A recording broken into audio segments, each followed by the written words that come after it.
안녕하세요. 오늘은 팬데믹 시대에 갖춰야 할 미디어 리터러시 역량에 대해 알아보는 시간을 갖도록 하겠습니다.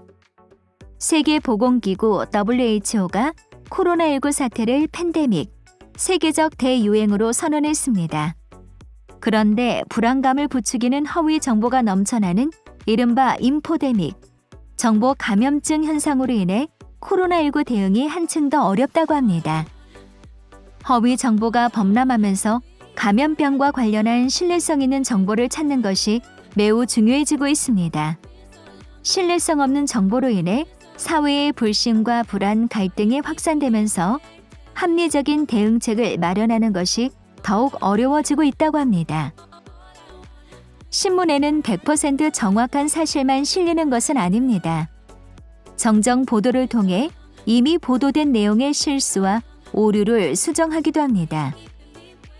발표 자료에만 의지한 채 보도하거나 정확한 취재 과정 없이 이해 당사자 한쪽의 일방적 주장만 전달했다가 오보로 드러나는 경우들이 종종 있습니다. 이런 경우는 잘못된 보도, 사실과 다른 보도로 오보이지 가짜뉴스는 아닙니다. 그럼 오보와 가짜뉴스의 차이는 무엇일까요? 바로 의도가 있느냐 없느냐 하는 점이 가장 큰 차이입니다. 오보는 언론이 결과적으로 잘못된 보도를 한 경우이지만 가짜뉴스는 처음부터 의도성을 가지고 고의적으로 만들어낸 거짓 정보입니다. 오보와 가짜뉴스의 공통점은 둘 다 거짓 정보라는 점이지만 가짜뉴스는 뉴스의 모양을 띠고 언론사의 진짜 보도인 것처럼 보도된다는 것이 다릅니다. 이런 가짜뉴스는 뉴스와 정보를 제대로 읽는 법이 얼마나 중요한가를 알려주는 사례입니다. 이는 기술이 발달하고 사람들의 미디어 이용이 늘어날수록 정보를 제대로 판별하고 읽어낼 줄 아는 능력이 더욱 중요해짐을 말하고 있습니다. 가짜뉴스가 심각한 사회 문제가 된 미국에서는 다음과 같은 가짜뉴스 판별법을 이야기하고 있습니다. 1.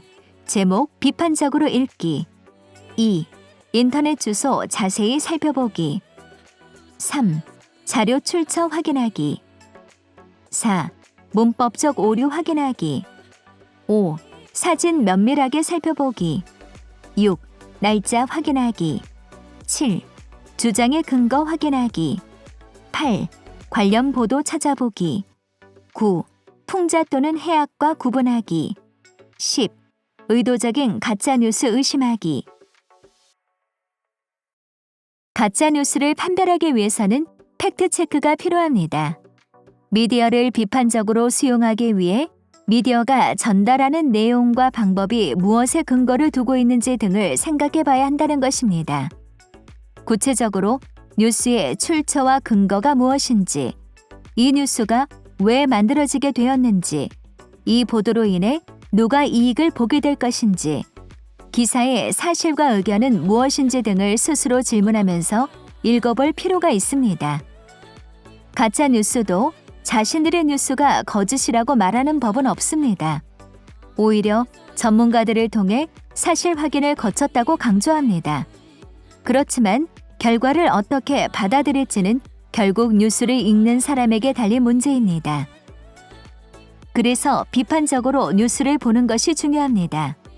비판적 사고는 다른 말로 하면 익숙한 환경에서 스스로 편견이나 실수를 깨닫게 만들어 좀 더 객관적이고 정확한 인식과 판단을 하도록 해주는 능력입니다. 삐딱하게 생각하기, 부정적으로 평가하기가 아니라 성찰적으로 생각하는 능력을 말합니다. 비판적 사고력을 키울 수 있는 구체적인 도구는 무엇일까요? 비판적 사고력은 몇 가지 도구들로 훈련한다고 쉽게 얻어지는 능력은 아닙니다. 그러나 날마다 만나는 다양한 뉴스와 정보를 대상으로 일상생활에서 훈련을 통해 사고력을 키울 수 있습니다. 첫째, 모든 지식과 정보는 완벽하지 않다는 것을 알고 더 나은 지식이 나타날 수 있다는 것을 인정하게 되면 끊임없이 새로운 지식과 정보를 배우기 위해 노력할 것입니다. 둘째, 그 지식이 무엇에 근거하고 있는지를 살펴보아야 합니다. 셋째, 제시되는 논리와 정보의 의도를 읽는 것이 중요합니다. 넷째, 사실과 의견을 구분하는 능력이 필요합니다. 우리가 살아가는 세상은 거의 모든 정보에 접근할 수 있는 편리함도 있지만 끊임없이 생산되는 정보가 쓰나미처럼 밀려오는 어려움도 있습니다. 그만큼 정보가 가장 강력한 힘으로 작동하고 있는 세상이기도 합니다. 정보의 바다에서 정보를 다룰 줄 알고 유용한 정보를 판단해 골라낼 수 있는 능력이 무엇보다 중요한 기술이 되고 있습니다. 미디어를 제대로 이용하는 능력은 디지털 환경에서 유용한 정보를 식별하는 것을 넘어 다양한 미디어의 속성과 작동 방식을 이해하여 정보를 유용하게 활용하는 능력을 의미합니다. 미디어는 다양한 공간에서 소통과 공감을 가능하게 하는 도구입니다. 이를 통해 다양한 사람들의 생각과 지혜를 받아들이고 공유하는 태도도 필요합니다. 일상생활에서 신문과 방송, 뉴스 보도를 비판적으로 읽어내는 능력, 미디어 리터러시가 비판적 사고력을 기르는 좋은 습관이 될 것입니다.